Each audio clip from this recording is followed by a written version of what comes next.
بسم اللہ الرحمن الرحیم۔ السلام علیکم ورحمۃ اللہ وبرکاتہ۔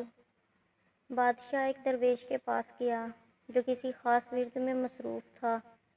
بادشاہ نے اس درویش سے اس ورد کی بابت دریافت کیا تو درویش نے بتایا کہ یہ ورد ایک خاص مقصد کے لیے متحرک کرتا ہے۔ بادشاہ نے درویش سے کہا کہ مجھے بھی اس ورد کی تعلیم دو، تو درویش نے کہا کہ میں ایسا نہیں کر سکتا۔ بادشاہ یہ سن کر وہاں سے غصے میں رخصت ہوا اور اس نے اسی درویش کو اپنے دربار میں بلایا اور اس کو کہنے لگا کہ میں نے تیرا ورد کسی اور سے سیکھ تو لیا ہے، لیکن جس عمل کا تو نے ذکر کیا تھا وہ عمل میرا پورا نہیں ہو رہا۔ اب تو مجھے بتا کہ ایسا کیوں ہے اور اس کا حل کیا ہے، یعنی میں اس ورد کو پڑھنے میں کہاں غلطی کر رہا ہوں، اور اگر تو نے مجھے نہ بتایا تو سزا کے لیے تیار ہو جا۔ درویش یہ بات سن کر مسکرایا اور بادشاہ کے پاس کھڑے ہوئے سپاہی کو حکم دیا کہ وہ بادشاہ کو فوراً گرفتار کر لیں۔ سپاہی اور بادشاہ دونوں نے حیرت سے درویش کو دیکھا کہ یہ کیا کہہ رہا ہے۔ شاید بادشاہ کے خوف سے اس کا دماغ الٹ گیا ہے۔ درویش نے ایک مرتبہ پھر انتہائی سخت لہجے میں سپاہی کو حکم دیا کہ وہ بادشاہ کو گرفتار کر لے، مگر سپاہی اپنی جگہ سے ایک انچ بھی نہ ہلا۔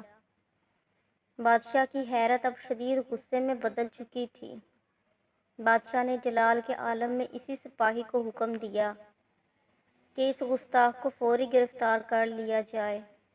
یہ سن کر شاہی دربار میں موجود تمام سپاہیوں نے اپنے نیزوں اور تلواروں کا رخ درویش کی طرف کر لیا اور اسے چاروں طرف سے گھیرے میں لے لیا۔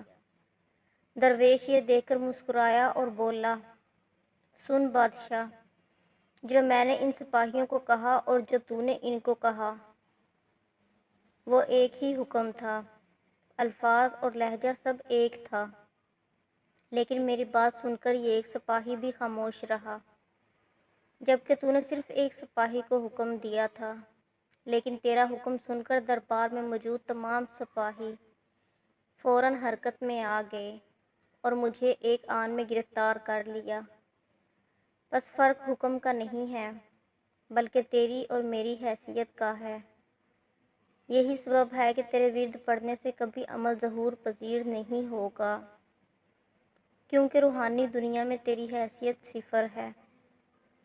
سوال یہ نہیں ہے کہ قرآن میں شفا ہے یا نہیں ہے، سوال یہ ہے کہ پڑھنے والا کس کردار کا مالک ہے اور اللہ سے کس قدر قربت رکھتا ہے۔ اعمال اس کی نیت اور ایمان کا ہے۔